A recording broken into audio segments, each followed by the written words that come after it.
Last time out here, I was testing small 4S batteries in this CNHL Black Series V2 1500 milliamp hour 150C LiPo. Destroyed the other batteries I tested. This one hit 73 miles an hour in my detuned Trackstar Bandit. Again, 4S. I'm running a Turnigy Trackstar 3650 size motor. It's 4300 kV, and the gearing is the stock Trackstar gearing, 76 tooth spur gear and a 26 tooth pinion. The spur is on an Exotech slipper clutch delete. But enough about the car. Other batteries I tested went as slow as like 66 to 67 miles an hour. The higher performance LiPos were around 70, and again, this one hit 73. But I had one battery that didn't come in the mail soon enough to test it, and it's this LiperiAir 4S 1500 100C LiPo. I've tested a bunch of LiperiAir batteries in the past. They've all been strong. I don't know if it can hang with the CNHL. This thing is an absolute monster, but I don't want to sell this thing short, and it is, you know, very close in size and weight. So it'd be really interesting to see how strong it is. I put a poll in the community section of my channel asking you guys which one of these two you thought would be faster. Almost everyone thought the CNHL would win. I think there might have been one or possibly two votes for the LiperiAir, and a few folks thought they'd be really close to each other.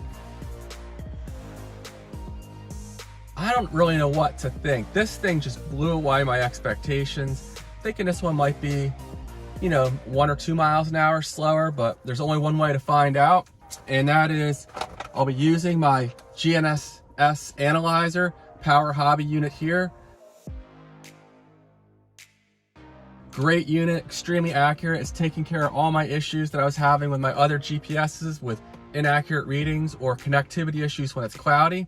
It is cloudy today and windy. It seems like it's windy every time I get out here. Gusts to 30 or so, and less windy than last time though. Enough talking. I'm gonna go ahead and get this thing out here, and we'll see how it does. Again, we're gonna be running the CNHL versus the LiperiAir. Stay tuned. I failed to mention I'm also running the ZTW Beast Pro 150 amp ESC. Amazing ESC with telemetry. Maybe I'll load up some of the telemetry data as we're running today. And I do have my Milan Mini GPS in here as a secondary. Not sure if I'll get good readings off of it, but I just want to compare the two units. So let me go ahead and get this thing buttoned up, and we'll see what it does.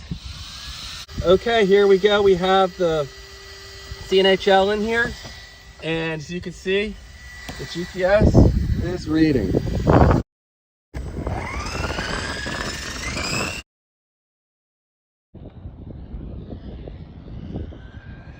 Full throttle.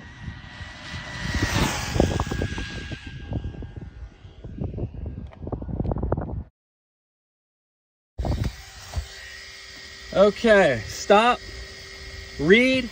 71 today. Different conditions, different location, but we'll go ahead and do one more run. Track,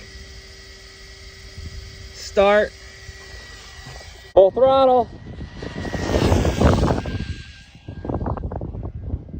Stop and read. 71 miles an hour again.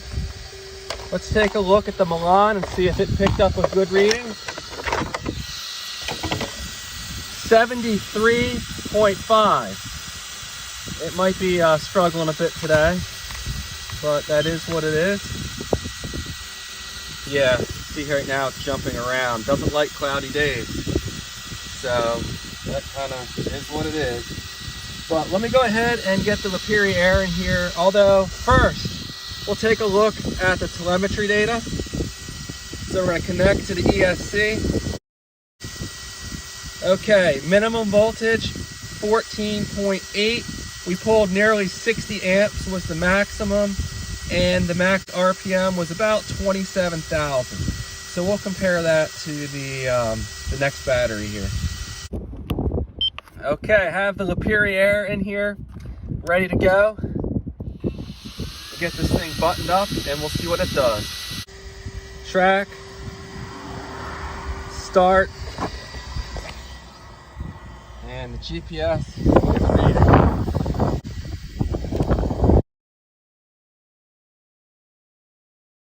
Full throttle.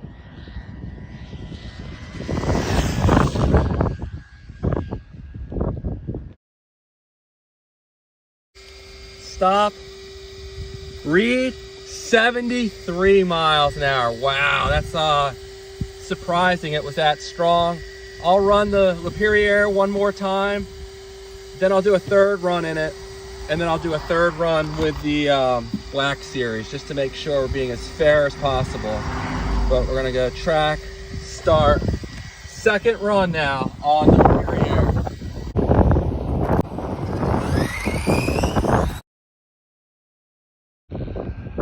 Full throttle.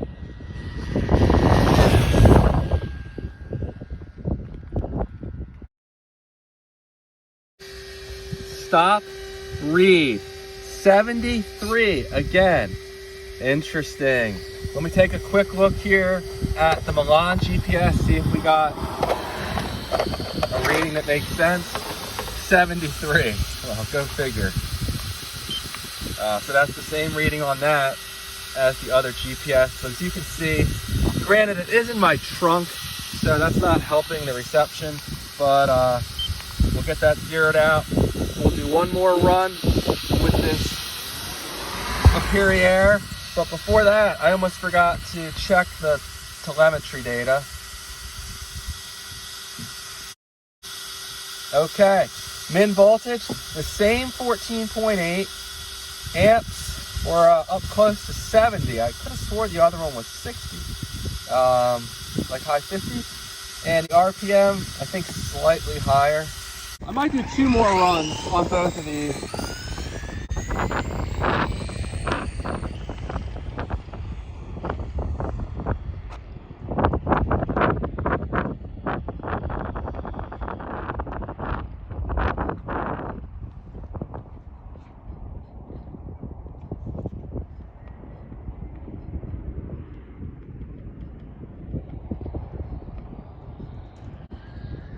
Full throttle.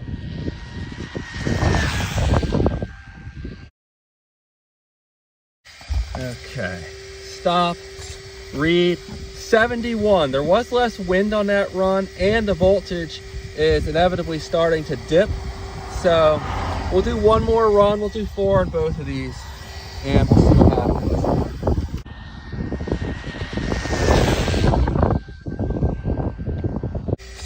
Run 4, stop, read, 70.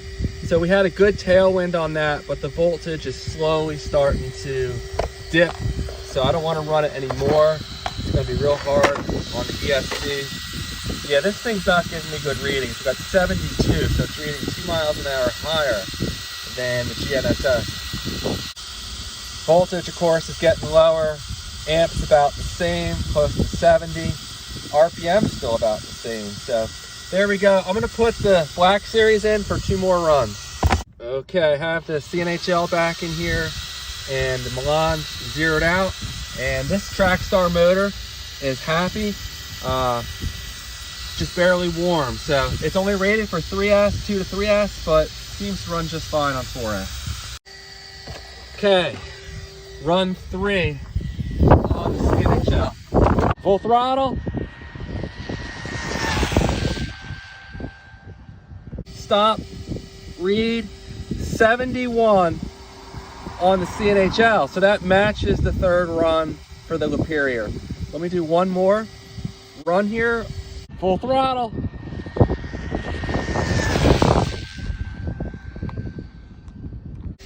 Read, 70 miles an hour. So the third and fourth runs were identical to the LiperiAir. But the first 2 runs today, I was getting slower readings on the CNHL.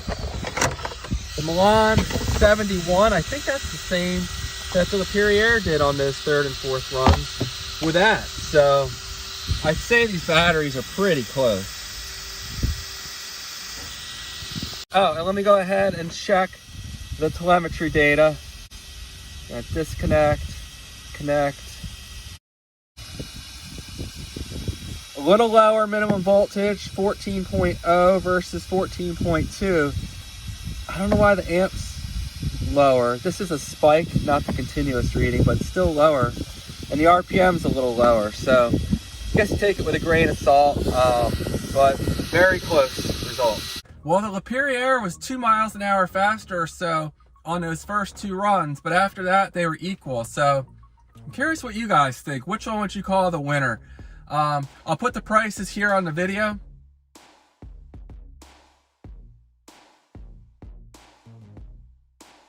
I can't remember what they are, so I can't tell you which one's the better value. But both of these are really strong small 4S LIPOs. I wouldn't hesitate to recommend running either of these. And yeah, that's all I have for this one, guys. The Bandit, as always, is a great test mule. This motor continues to impress. This Turnigy Trackstar motor, no complaints running it on 4S. And I failed to mention I did replace the axles on this Bandit. I have some Exotech CVDs in here, very nice units. Got rid of all the slop, and I never had a problem with this car, but my Rustler's axles popped on me the last time I was out here. Every time I ran it, caused the car to flip over. It wasn't fun. I'm getting ready to run that in a minute, actually. But hopefully my super glue job held until I get a set of these Exotech axles for that Rustler as well. All right, guys, that's all I have for this one.